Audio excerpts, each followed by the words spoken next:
Bonjour, aujourd'hui je vais vous parler de l'échantillon. Alors, la grande question, est-ce que l'échantillon est important dans nos tricots? Tic-tac, tic-tac. Non, l'échantillon n'a aucune importance. Si vous avez envie de perdre votre temps et de perdre votre argent, eh bien, vous pouvez tout à fait vous passer de l'échantillon.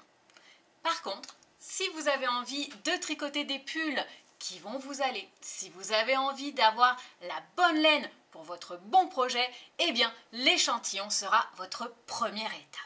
Qu'est-ce que l'échantillon? L'échantillon, c'est le nombre de mailles au 10 cm qui est recommandé dans le patron de tricot que vous allez faire. Alors, pourquoi est-ce qu'il faut le faire? Nous avons tous des tensions qui sont complètement différentes. Et attention, ceci n'est pas un test de personnalité. Si votre échantillon est très serré, cela n'a rien à voir avec votre état d'âme. C'est plutôt votre manière de tricoter, de tenir votre fil. J'ai fait un petit test et j'espère que ça va vous parler. Par exemple, ici, vous voyez des échantillons. C'est la même laine, avec les mêmes aiguilles et le même nombre de mailles que j'ai fait réaliser par les membres de mon équipe. Alors, nous avons ici l'échantillon de Claudel, exactement avec les mêmes aiguilles et le même nombre de mailles. Vous allez voir l'échantillon de Harry. Et après ça, nous avons l'échantillon de Chloé. Même nombre de mailles, même laine, même aiguille, et pourtant, vous pouvez vous rendre compte que nous avons trois résultats qui sont complètement différents.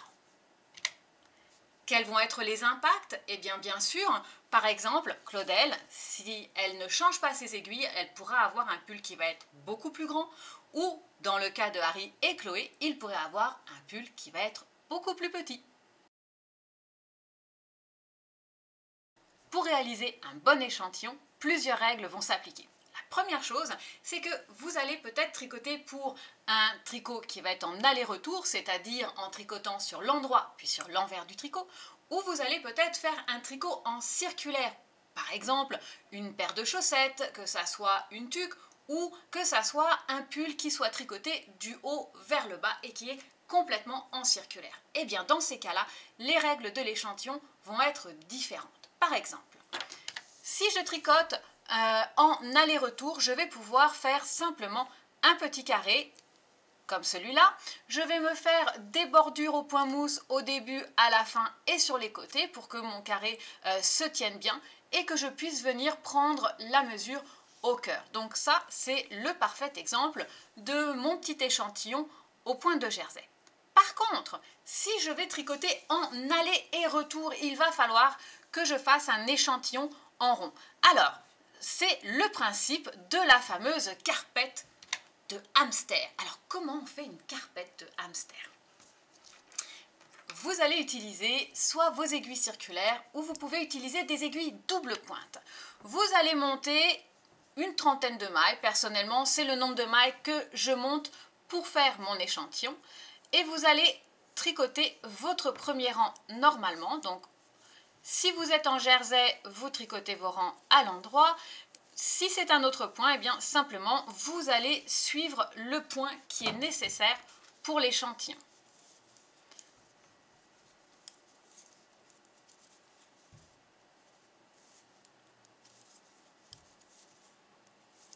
Une fois que vous avez tricoté le premier rang à l'endroit, nous allons swinger les mailles. Et oui, c'est comme une piste de danse, votre aiguille. Nous allons swinger les mailles de l'autre côté de votre aiguille.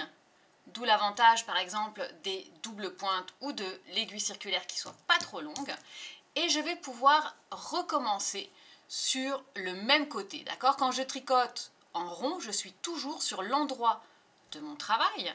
Donc, vous voyez, on voit bien mes mailles endroit. Donc, je vais faire voyager mon fil sur l'arrière de mon tricot. Voilà, je vais le faire clocher un petit peu parce que j'aime bien qu'il ne soit pas trop tendu, que ça soit assez lâche. Et je vais pouvoir tricoter en restant sur l'endroit de mon tricot. Donc, c'est exactement le même principe que de faire un high cord, par exemple. d'accord? Sauf qu'on fait un grand I-cord, enfin un I-cord sur une trentaine de mailles. Donc, je fais un rang supplémentaire, je suis toujours sur l'endroit de mon travail. Et une fois que j'ai terminé mon rang, eh bien, c'est le même principe. Je suis ici et je vais swinger les mailles de l'autre côté de mon aiguille. Je reste sur l'endroit de mon travail et je vais faire voyager mon fil pour le prochain rang afin de commencer à nouveau sur un rang endroit. Alors là, on ne va pas s'embêter à faire une bordure au point mousse. Vous pouvez vraiment juste travailler dans le point qui est nécessaire pour votre échantillon, d'accord? Les bordures sur un échantillon en rond, comme ça, c'est vraiment moins important. Elles sont beaucoup moins importantes. Un petit peu plus messy, comme on pourrait dire. Voilà. Alors, je ne vais pas continuer, je veux juste vous montrer, à chaque fois, j'ai travaillé sur l'endroit du travail comme si j'étais en rond. À chaque fois, j'ai fait voyager mon rang. Donc, à chaque nouveau rang, je vais avoir un fil qui va traverser mon aiguille pour obtenir à la fin un échantillon qui ressemble à ça. Et sur l'arrière du travail, comme vous pouvez le voir, à chaque nouveau rang, j'ai un fil qui a voyagé. Au moment de bloquer mon échantillon, je vais pouvoir simplement couper les fils qui sont à l'arrière. Si c'est assez large, vous pouvez ne pas les couper si vous voulez récupérer la laine après le blocage. Donc voilà, c'est là d'où est venu le fameux terme de carpette de hamster. Et vous avez ainsi un bel échantillon carré qui va être facile à mesurer, mais que vous avez tricoté de la même façon que si vous étiez un rond.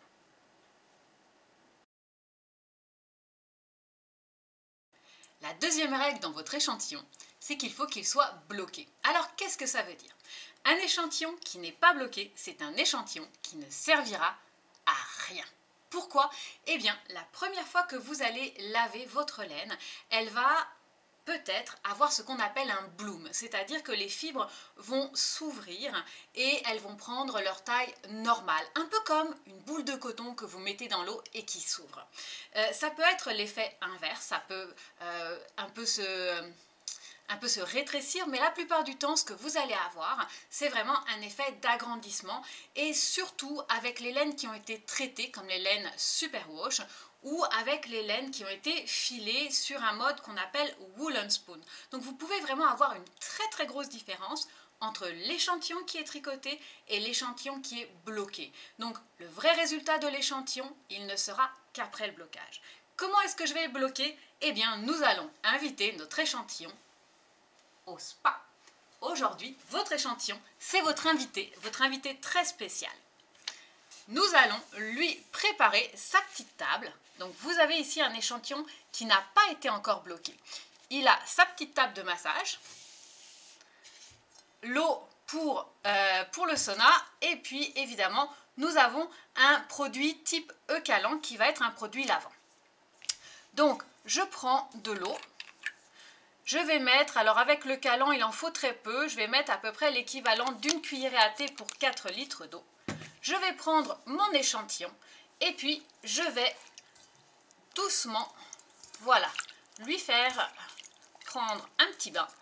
Et il va rester dans l'eau une vingtaine de minutes puisque la laine est un matériel qui est ce qu'on appelle hydrofuge, c'est-à-dire que c'est un matériel qui refuse l'eau. Donc il faut vraiment le laisser tremper au moins une vingtaine de minutes pour être sûr que vos fibres se soient bien imbibées d'eau. Une fois que les vingtaines de minutes sont passées, nous allons le sortir de l'eau et très doucement, nous allons extraire l'eau. Alors, très doucement, pourquoi? Nous ne voulons pas briser les fibres de la laine, puisque quand la laine est mouillée comme ça, elle est très élastique et ça serait facile de la déformer. Donc, on est vraiment très gentil avec notre échantillon. On exprime un maximum d'eau. On va sortir maintenant une serviette de bain bien propre et on va faire un petit burrito avec notre échantillon. Donc on va le mettre dans la serviette. hop, si vous étiez en train de bloquer un pull, vous pouvez vraiment lui faire le massage californien et vous mettre debout et marcher sur le rouleau de la serviette pour exprimer un maximum d'eau. Une fois que c'est fait, votre échantillon est légèrement humide et vous n'avez plus qu'à le mettre sur un tapis de mousse. Et vous allez simplement l'épingler. Donc là, moi, j'ai des petits peignes à bloquer parce que c'est beaucoup plus rapide, c'est beaucoup plus, voilà, beaucoup plus agréable. Voilà. Donc, je vais simplement l'épingler. Ici, c'est un point de jersey. Je n'ai pas besoin d'étirer trop la laine. Si vous avez un point fantaisie comme la dentelle, eh bien, vous pouvez évidemment étirer beaucoup plus pour avoir le résultat final. Voilà. Donc, là, mon invité au spa termine en séance d'acupuncture et on va le laisser sécher comme ça.